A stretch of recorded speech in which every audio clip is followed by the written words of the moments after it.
Hi everyone, so this is the start to my phonological awareness series where I just kind of go through all of the resources I've made so far for phonological awareness, and I talk a little bit about the strategies I would use when I'm going through them. The great thing about the strategy is that you can use it with a lot of the resources you may already have on hand. But if you would like to support me, please feel free to go to www.adaptingforyou.com and purchase some of my printables. This specific one, Short Vowels CBC, is $1.99 each, depending on what level you're picking. Or if you want all of them together, it's $5.99. Sorry about the squeaking. My puppy is keeping himself occupied. So before we start, I want to go through this full, partial, and no assistance strategy. And I find that it's just the best way to build confidence and independence. And in order to do that, you want to provide the correct amount of assistance. And what that means is you don't want to give too much support because you want them to be able to feel like they can do this independently. But you also don't want to give too little support because you also want them to feel confident in what they're doing. So the way I like to provide assistance is to split it up to 3 different levels. So providing full assistance can mean, you're giving them traceable letters, you're having them imitate you right away, they're copying a word letter for letter, and it's a really good place to start because you can kind of gauge what level they're at, and it's just, a great confidence booster because they're able to answer your questions correctly every single time because you've already provided the example. Providing partial assistance means you're doing things like, giving them a choice, or the work you're giving them has leave in the blanks or a word bank. No assistance is exactly what it sounds like. It's the ultimate way to determine if they can do something on their own. And if they can get through their work with no assistance, it just means they're ready to move on to the next level or tackle their next assignment. So this is just a little quote that I really love because I'm so passionate about inclusive education. I really feel like with the right resources and the right teachers, parents, guidance, that every student can reach their full potential. So let's get started on short vowels. So this is the word cue.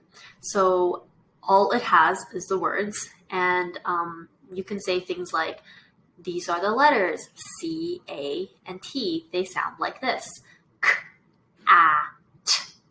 So what that does is it kind of shows them how to blend sounds together.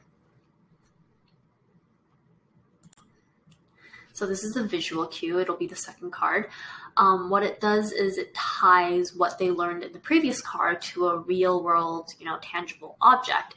And what you can do here is, most kids will look at the picture and go, oh, it's a cat. They might not guess, but it's just a cat. But if they can't say the word, or if they don't know what that is, then you just say the word for them, because at this point, we're still providing full assistance. So this is the third card, it's the written prompt, and because it is full assistance, I've provided traceable letters, and it just helps them practice their printing skills. So when you're giving them full assistance, it means that you're giving your learner all the information they need right before you expect an answer from them. We're trying to turn short-term memory into long-term memory by using repetition and an easy application of their skills. So that's why there's a visual provided for them, there's, tracing, and you're telling them how to blend and all that good stuff. And because you're doing this, you're actually giving them the same thing 3 different times in 3 different ways. So this is partial assistance, and I know this card looks exactly the same as the previous one. But the questions you ask are going to be very different. So for partial assistance, you might ask things like, what letter/sound is at the beginning? And for the purposes of this video, I'm just going to give you select examples. But when you look on my website, there'll be partial assistance, beginning, partial assistance end, and partial assistance middle. And that just means that you're working on different positions of the word. And before you ask this question, what letter / sound is at the beginning, you kind of just want to think about what you want to work on. Do you want to work on letter recognition, or do you want to work on sounds, right? So if they're unable to answer your questions, you want to take it a step back, make it easier, and say something like, these are the letters C, A, T. It starts with a C, and it makes the sound K. So again, the visual cue, it looks exactly the same, but the questions you ask are so important. So you ask something like, do you remember what the first letter was? Do you remember what sound it makes? Can you blend the letters for me? If you did do full assistance flashcards, then, these will, it'll be a little hard, but it's the appropriate amount of hard. And here for the written prompt, I've kind of shown you what the 3 different sets of flashcards will look like. So one of them will have the last letter missing, one of them will have the first letter missing, and one of the sets will have the middle letter missing. So with partial assistance flashcards, you can go through the same process with, what letter is in the middle and what letter is at the end. And if you're planning on doing all 3, I recommend doing the beginning set and then the end set and finally the middle set. I just find that, asking them what sound is in the middle tends to be harder than what sound is in the beginning or in the end. So let's move on to no assistance. So for this one, you want to ask a question like, can you tell me what these letters are?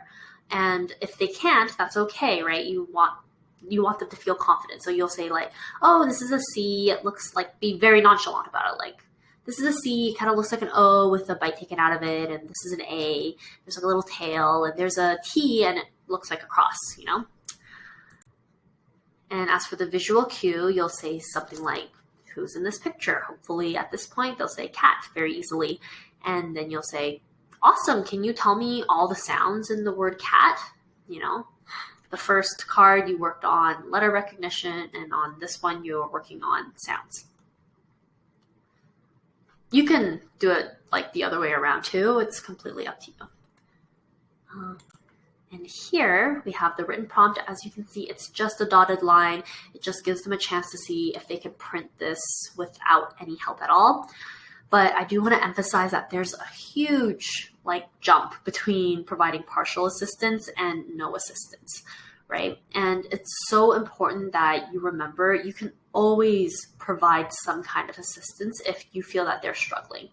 And also remember that this isn't supposed to be a test, right? This strategy is supposed to build confidence and independence in their future work. So that was everything. And if you would like to purchase this resource, please go to www.adaptingforyou.com. It'll be under the heading Printables.